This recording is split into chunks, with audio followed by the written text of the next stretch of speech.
Bismillahirrahmanirrahim.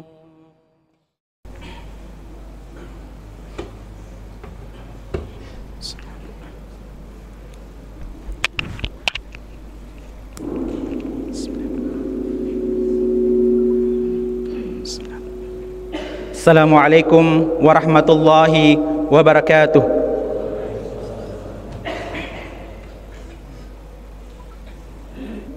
Para jamaah sidang Jumat yang dimuliakan oleh Allah Subhanahu wa taala. Ada banyak nikmat yang Allah Subhanahu wa taala berikan kepada kita semua. Di antara sekian banyak nikmat yang tidak terhitung jumlahnya itu, ada salah satu nikmat terbesar yang Allah Subhanahu wa taala berikan kepada kita, yaitu nikmat hidayah yang sekarang kita berada pada kita. Coba bayangkan bahwa jarak kita dengan Nabi sallallahu alaihi wasallam itu sekitar 1400 tahun lebih lamanya.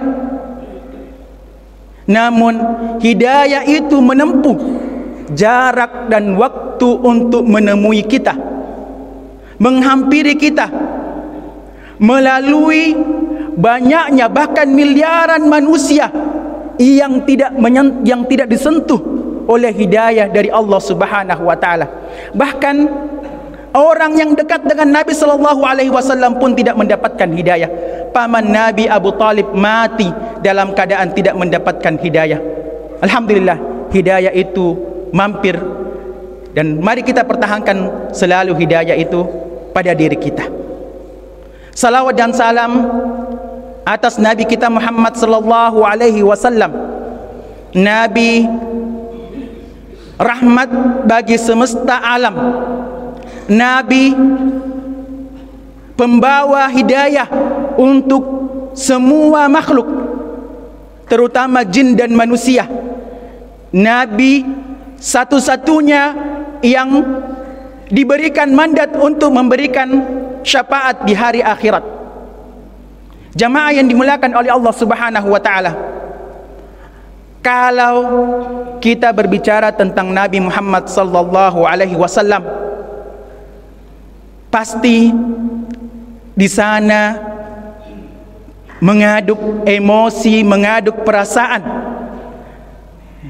Di sana ada cinta, di sana ada sedih, di sana ada takjub, di sana ada kagum, di sana ada rindu. Bagaimana tidak, yang kita bicarakan adalah sosok yang paling kita cintai, yang tidak ada cinta kita lebih besar dibanding cinta kita kepada Nabi Muhammad sallallahu alaihi wasallam.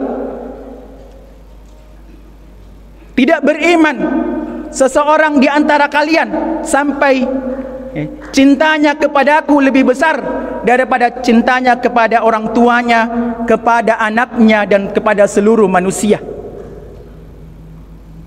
Bagaimana tidak kagum, sementara yang kita ceritakan adalah sosok yang mempunyai karakter terbaik yang pernah melintasi zaman ini. Bagaimana tidak takjub, sementara yang kita ceritakan adalah sosok yang tidak akan pernah lagi para ibu lahirkan orang sepertinya sampai di hari kiamat nanti. Bagaimana tidak sedih, sementara yang kita ceritakan adalah sosok yang diceritakan dalam hadis sahih bahwa nanti di hari kiamat para manusia mencari pertolongan syafaat para nabi. Mereka mendatangi Nabi Musa, mereka mendatangi Nabi Nuh, Nabi Ibrahim, tapi jawaban mereka adalah nafsi, nafsi, saya sendiri, saya sendiri, saya tidak bisa menolong orang lain.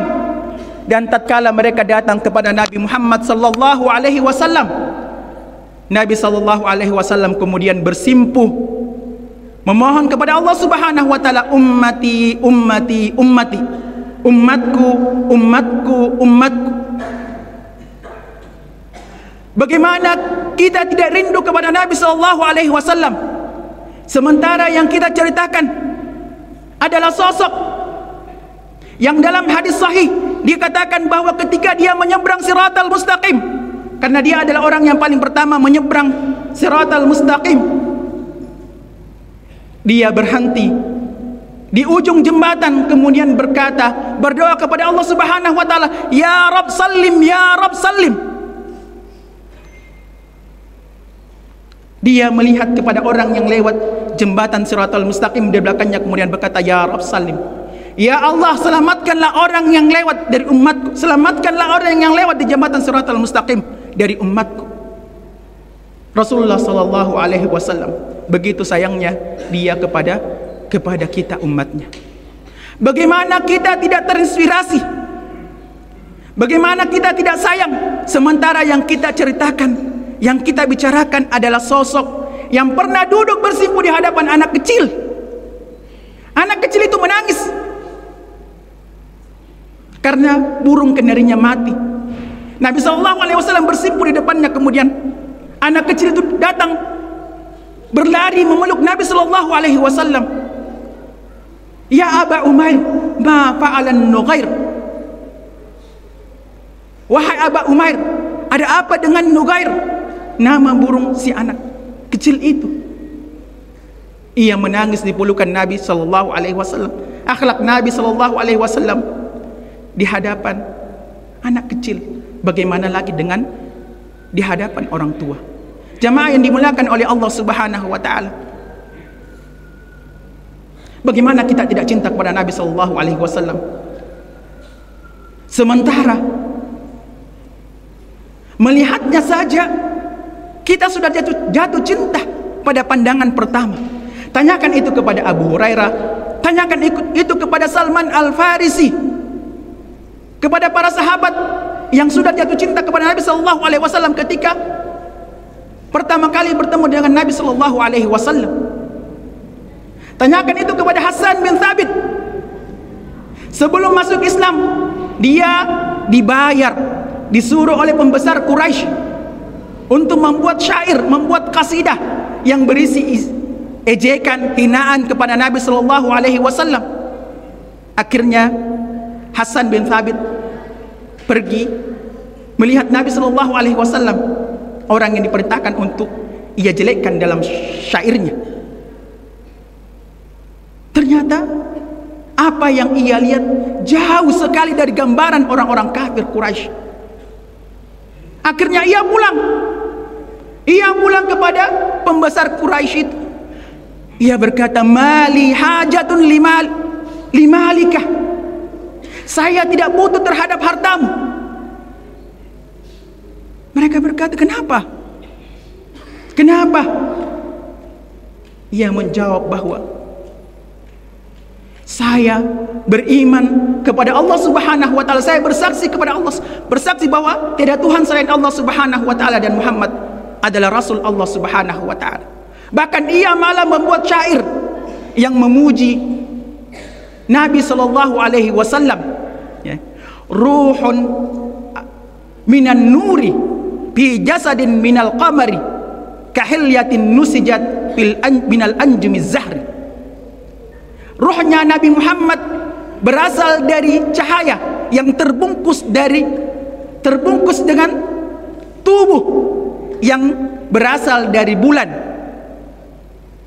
seperti ornamen yang ditenun dengan bunga yang berasal dari bintang. Malah jatuh cinta kepada Nabi sallallahu alaihi wasallam. Jamaah yang dimuliakan oleh Allah Subhanahu wa taala, membaca kisah para sahabat Nabi sallallahu alaihi wasallam bersama Nabi, kisah cinta para sahabat dengan Nabi sallallahu alaihi wasallam, jauh lebih luar biasa daripada membaca kisahnya Laila Majnun. Jauh lebih luar biasa daripada membaca kisah cinta Zainuddin dengan Hayati. Jauh lebih luar biasa dari kisah cinta yang ada di dunia ini. Coba tanyakan itu kepada Abu Sufyan, Tatkala ia belum masuk Islam, dia menyiksa para sahabat Nabi sallallahu alaihi wasallam. Dia tidak mendapati ada seorang pun dari antara sahabat Nabi sallallahu alaihi wasallam yang goyah imannya. Akhirnya ia mengatakan bahwa saya tidak pernah melihat orang yang mencintai orang lain melebihi cintanya para sahabat Muhammad kepada Muhammad sallallahu alaihi wasallam. Tanyakan itu kepada Khubayb bin Adi. Tatkala ia sudah berada di tiang salib, disiksa oleh orang-orang kafir, ia kemudian didatangi oleh pembesar orang kafir, mengatakan bahwa bagaimana kalau Muhammad yang tukar tempatmu, ambil tempatmu, kamu pulang kembali ke keluargamu. Dia mengatakan, wallahi, demi Allah, saya tidak sudi pulang ke keluargaku, bersenang-senangan dengan keluargaku, sementara Muhammad mendapatkan musibah meskipun hanya ditusuk duri sekalipun. Cinta sahabat Nabi sallallahu alaihi wasallam kepada Nabi Muhammad sallallahu alaihi wasallam. Di lain waktu di perang Uhud, ketika itu Nabi sallallahu alaihi wasallam beserta kaum muslimin terdesak, sudah dikepung oleh kafir Quraisy. Nabi sallallahu alaihi wasallam hanya dilindungi oleh beberapa pasukan saja. Di antara mereka ada yang sudah terpotong tangannya, ada yang sudah penuh luka, tusukan tombak pedang. Namun apa kata mereka? Apa kata mereka? Ini hanya tubuhku. Ini hanya tubuhku, bukan tubuh Muhammad sallallahu alaihi wasallam. Darahku asal bukan darah Nabi sallallahu alaihi wasallam. Mereka rela mati karena Muhammad sallallahu alaihi wasallam.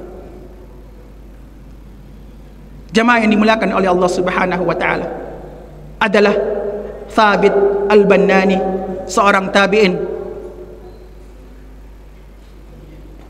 Beliau adalah sahabat dari Anas bin Malik, seorang sahabat Nabi sallallahu alaihi wasallam. Beliau pernah mengatakan kepada Anas bin Malik, wahai Anas, kalau sekiranya kamu mau menukar matamu dengan mataku, matamu yang pernah melihat Nabi sallallahu alaihi wasallam itu, berharap sekali dia bisa melihat Nabi sallallahu alaihi wasallam, padahal jaraknya hanya beberapa puluh tahun dengan Nabi sallallahu alaihi wasallam. Karena kemuliaan melihat Nabi sallallahu alaihi wasallam, Anas bin Malik kemudian mengatakan bahwa saya melayani Nabi 10 tahun sampai beliau wafat, tidak pernah sama sekali dia marah kepadaku, tidak pernah dia bilang kepadaku, kenapa kamu lakukan itu?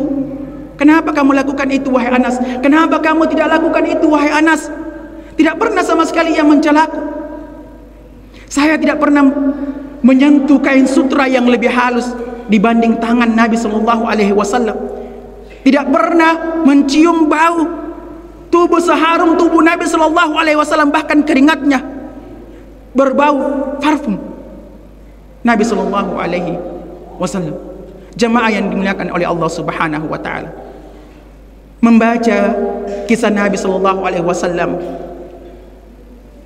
memberikan motivasi, memberikan inspirasi yang luar biasa, jauh daripada dibandingkan buku-buku motivasi yang pernah kita baca, bestseller sekalipun. Karena kenapa? Karena kehidupan Nabi sallallahu alaihi wasallam adalah Al-Qur'an. Nabi Muhammad sallallahu alaihi wasallam adalah manifestasi hidup dari Al-Qur'an, gambaran hidup dari Al-Qur'an. Aisyah radhiyallahu anha mengatakan, kana khuluquhul Qur'an. Akhlak Nabi sallallahu alaihi wasallam adalah Al-Qur'an.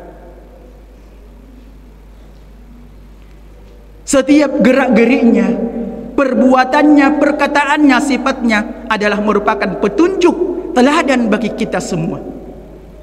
Siapapun yang ingin menginginkan pelajaran, ada pada Nabi Muhammad SAW. Orang miskin yang menginginkan pelajaran, cukuplah Nabi baginya. Orang kaya yang menginginkan pelajaran, cukup Nabi baginya.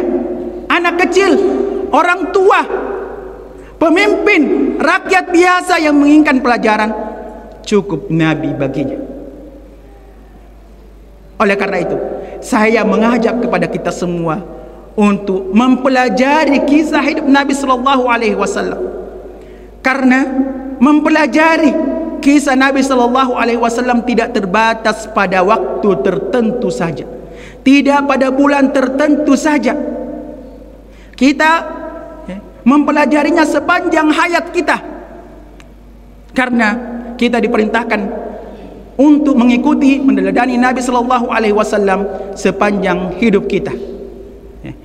Kalau kita sudah bisa meneladani Nabi sallallahu alaihi wasallam, sudah bisa mengikuti Nabi sallallahu alaihi wasallam, insyaallah cintanya, cinta kita kepada Nabi sallallahu alaihi wasallam tidak akan bertolak belakang.